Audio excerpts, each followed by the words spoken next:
Hello, everybody. Scott McMeans with Action Coach. I'm here today with Scott Hubble from Awaken RV.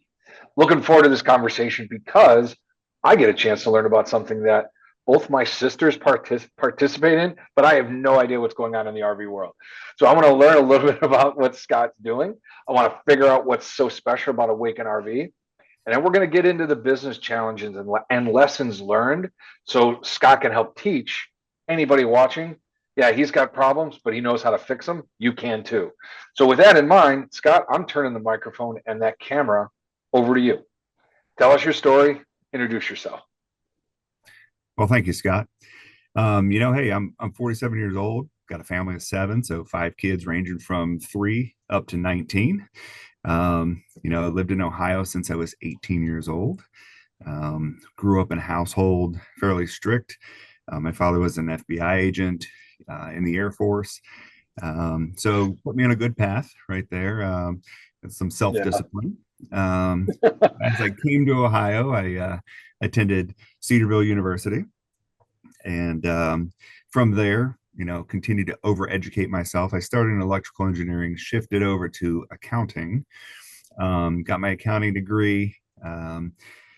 Figured out I didn't like that either, but I was already degreed. Went ahead and started pursuing a field of law.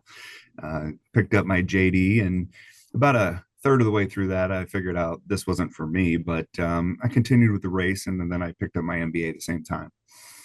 And at that point in time, I figured the world was waiting for me. I was equipped Yep. with three strong degrees. I was student body president of the University of Akron, had like 20,000 kids. A lot of experience under my belt in terms of leadership, good accolades. And I put out the feelers and there was nothing. It was just crickets. Mm-hmm. Um, so that's fine. Just had to, sort of reorient and figure out, okay, well, who am I really? And I'm going to start grinding. And so I did things that were, maybe classified as beneath me. I was sorting packages at FedEx. I delivered pizzas, managed pizza shop, while continuing to educate myself. So I went back and, pursued more graduate studies. But in the grind, I, had a little bit of a network established for my time, and was exposed to the opportunity to market teardrop trailers. And I had never heard of a teardrop trailer, but my buddy called me up and he's like, "Hey, I just sold this teardrop distributor a website, and I promise them that they're going to see a 500% increase in their web traffic." And I said, "Oh, really?" And he said, "Yeah, I'm going to build it, but you're the one who's going to be responsible for driving that traffic." So that's what I started doing. And you know what? Back then, it was around 2006. There weren't very many rules. So I was able to accomplish that and actually surpass it. And, one thing led to another. They loved the results. They started asking for, more things. And eventually they asked me to not work from home, but to come in 20 hours a week. And Okay. continue to achieve a little bit, started taking a look at some other aspects of the company with my education, particularly, from a pricing standpoint, marketing standpoint, and, was able to grow their operations. And then they came to me and they said, "You know what? We love what you're doing. We'd like to offer you a full-time position." And ironically, at the same time, the state of Ohio's auditor office reached out to me. Summit County Board of Elections reached out to me, and they're offering me government jobs with government benefits, with better pay, the things that I thought, hey, this is what I wanted to do, 2 years Yep. ago. Of course, though, I chose the thing with the least amount of money, no benefits, but the most blue sky. And that's what really gave me the Love springboard this. to start building. And you know, when I evaluated what they were doing, they were at that point bringing trailers in from Indiana, and they were pretty, deprived in terms of features, benefits, and even quality. Okay. During my time, I was able to meet an Amishman down in um, Tuscarawas County, Sugar Creek, Ohio, and he was making some retro trailers, and he fell on hard times. But I had seen what he had done, and we met each other. We hit it off, and I was like, you know what? You've got the know-how, you've got the drive, you build quality. I know how to market and move stuff. Let's come together. And that's exactly what happened. He was in a 3-car garage at that point in time, building about a trailer a month. And, I was able to sort of come up with an idea that would bring the two companies together. And we forged a 7-year contract. And we grew from, that all the way up to about 3,700 units a year. And Wow. it I was, just yeah, just so I get an understanding, 3,700 units. What does that put you in the world of other manufacturers of RVs? What does the typical guy do? well, in the RV world, next to nothing. I mean, maybe 0.75% of the market Okay. on a good year, right?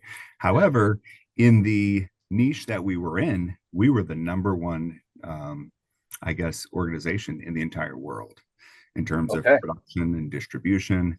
And so it was quite the growth, I guess, track that we experienced. And in fact, it was so large that it became an issue when it came to, well, how do we get this to the end user and still be affordable? Because Hmm. we had the manufacturer, then a distributor, then a dealer, and then the user.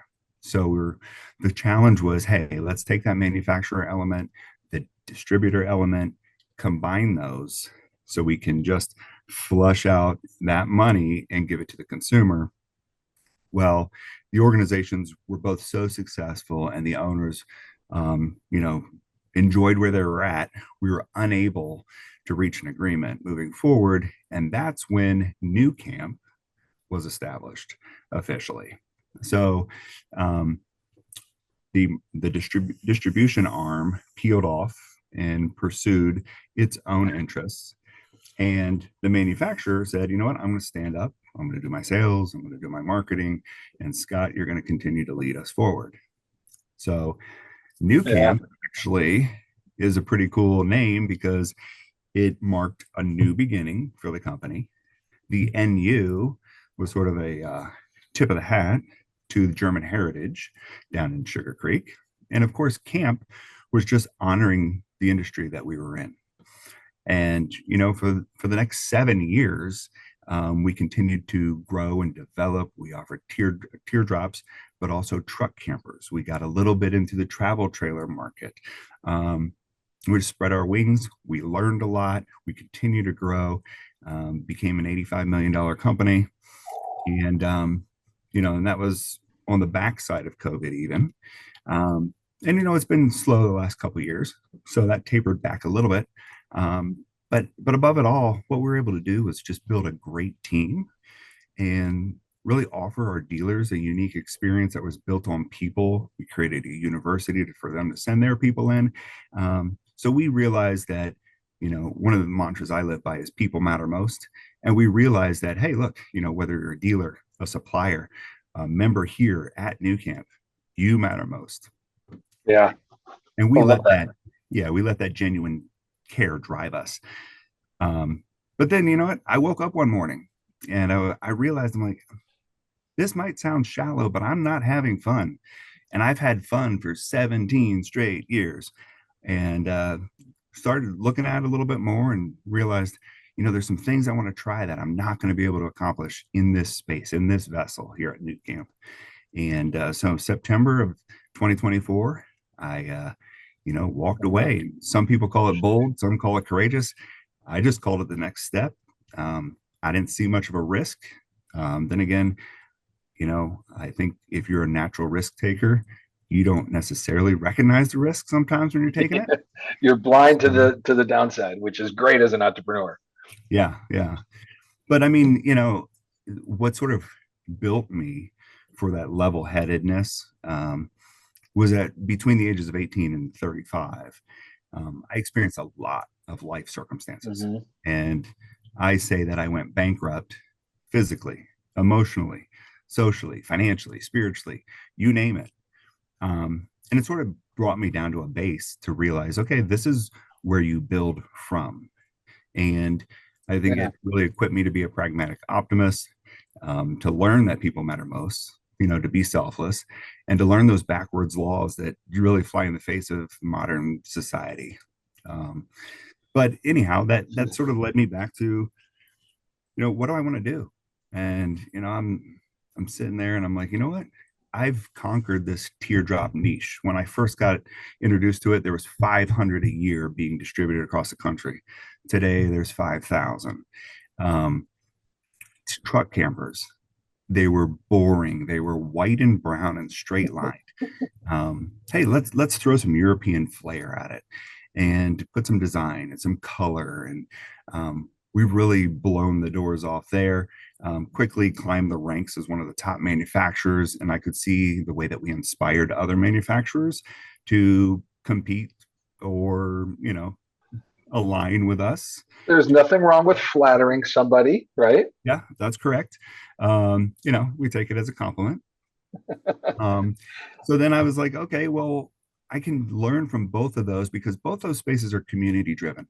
Where's another community driven niche within this industry? Again, these micro slivers of the industry. I didn't want to get into some space where, 47% of the market does this, and I'm going to jump in there with everybody else.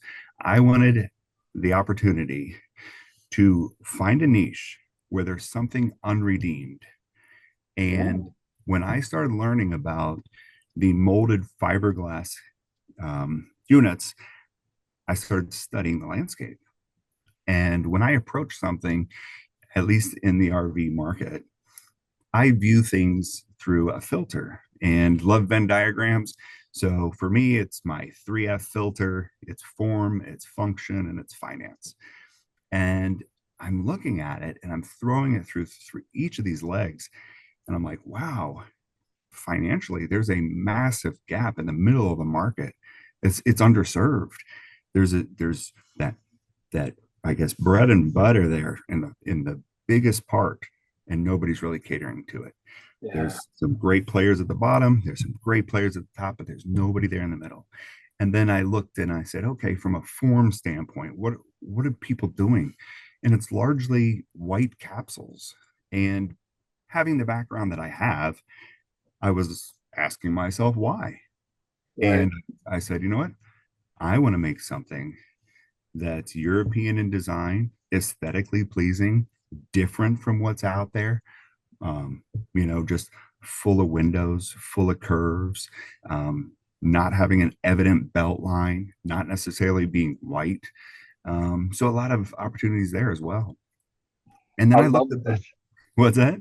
I love this because, Oh, you know, I didn't want to interrupt you because you were on a train, but the first thing that comes to mind when you were talking about, because I asked, how much is 3,700? You said it's a blip on the radar screen.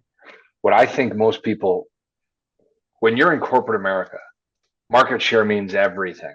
Everybody drives our market share, our market share. We're number one in the market share.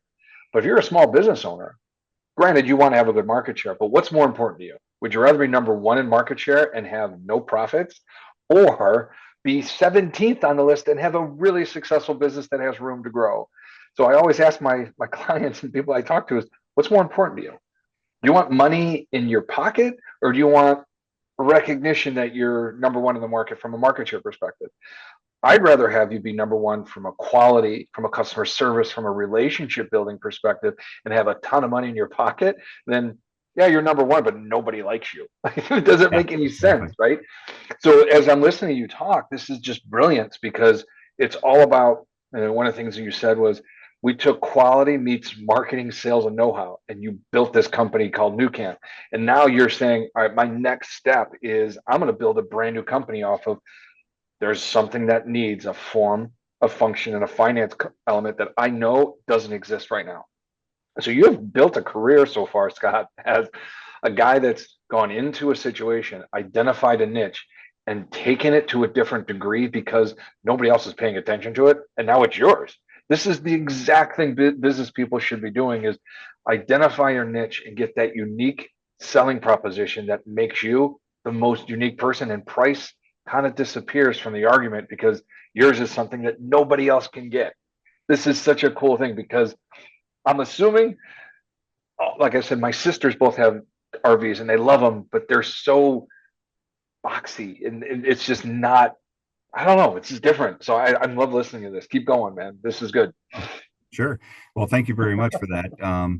I think we were just moving to the last F, which was, the function. We talked about the finance, we talked about the form a little bit. But when you looked at what was being offered in terms of features and benefits, that slice of the market wasn't on par with what the rest of the industry was offering. And I saw that and I was like, well, let's at least get it up to par. And then let's do some stuff that not only nobody's doing in that market, but maybe that no one's doing anywhere else. And I can't fully divulge what that is because it'll be out before I'm ready for production. But um, I'll tell you this, it's exciting. Those are the things that make me, I guess, feel good when I recognize an unredeemed opportunity and ask, why wasn't this done? And if there's not a significant reason or a reason that can be overcome, well, let's do it. Yeah. So yeah, absolutely. We've got this great set of ingredients that we've put together to hit the market here later this spring. Oh wow, that's exciting. Mhm. Yeah. One of the things that I like what you just said is asking the question, why wasn't this done? So now you're challenging the status quo. You're challenging yourself and your team to think differently outside the box, right? And go against the grain. Not that you're going to be so polar opposite of what people are doing, but you're challenging the status quo in such a way that, all right, there's a void right here that nobody's attaching themselves to. How do we get in there and do it better than anybody else? And then take our mindset to everywhere else because we have something that no one else is going to offer. That is the uniqueness that makes you spot on. You have no price competition. You have no competition because you're the only ones doing it and doing it as well as you do. That's fantastic stuff. That's exactly what people should be doing with a business. We're talking about all the good stuff, Scott. I got to Mhm. be honest.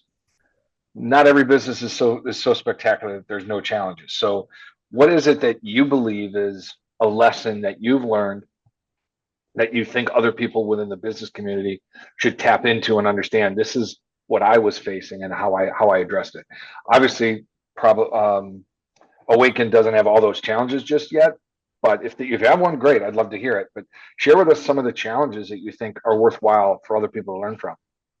Yeah, and they're going to be conceptual in nature based on what you've talked about, right? So I've had this, I guess, ramp up period of time for getting close to about 6 months.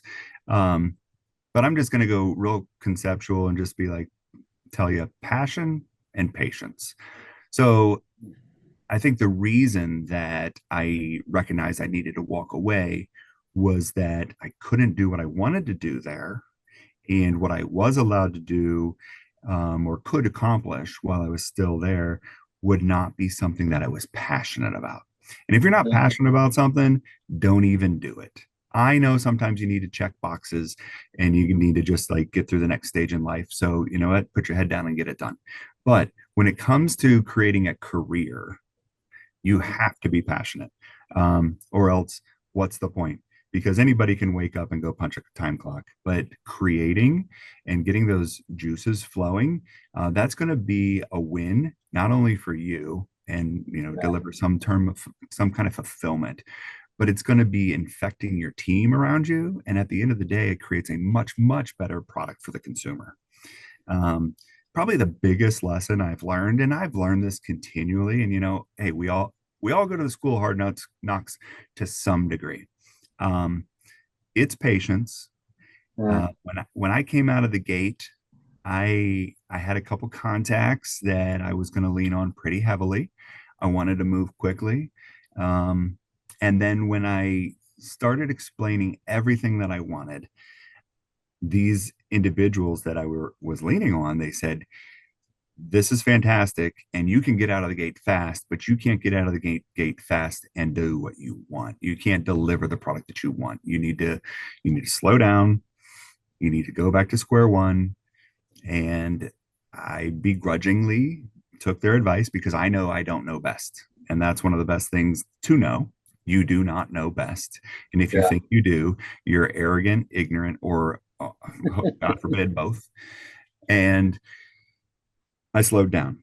So then I went to the degree where I just started laying everything out. I started reaching out to a couple engineer friends that I had established over the years and within communities, and being very methodical about it, and knowing and telling myself every day I woke up, I'm not going anywhere fast, but where I get is going to be the place I actually want to get when I do get there.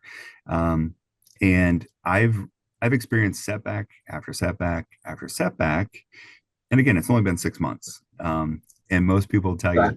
that's nothing. You know, hey, Yeah. when I did my startup, it took me X. Or even, hey, I've been in business for 20 years, and when I do a new project from start to stop, it takes a year. But I'm just used to going. Um, Mhm. so whether it was the milling process, or by the time I actually selected a vendor and then gave the green light, they were no longer booked out 2 weeks, they were booked out 4 weeks. Or Mhm. yeah, when I said, hey, look, I'd like to pursue this partnership, and they were open to it, and we started investigating it, and within a week or two, some type of geopolitical event occurs, and they're no longer in a position to be a partner. So, and then all I know is at that point, I need to lengthen my runway even more, Mhm. because one thing I don't want to do is ever get aligned with entities that don't view this the way that I view it, that don't actually share my own worldview if I'm in the boardroom with them. So patience and passion. I think those are two incredibly powerful words.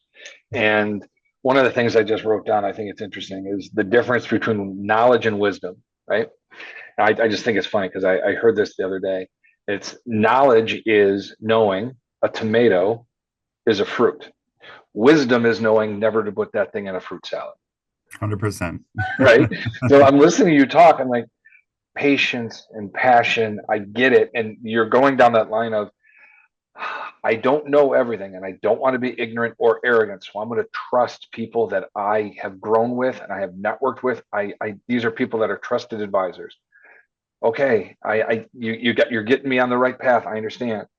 But the difference now between knowledge and wisdom is I have the wisdom of going forward in the right path as opposed to every data point says I should do this, but I don't like that partner. I'm not going to pursue it. So the wisdom of you says they just don't align with me. So why would I go down that pathway? It's a strong message for people to learn because as an entrepreneur, all you're doing is chasing. I'm chasing, chasing, chasing, whether it's money, people, connections. And before you know it, you're down a road that you didn't intend to be down because you didn't stay true to your vision and what you have in mind for your business. So this is incredible stuff.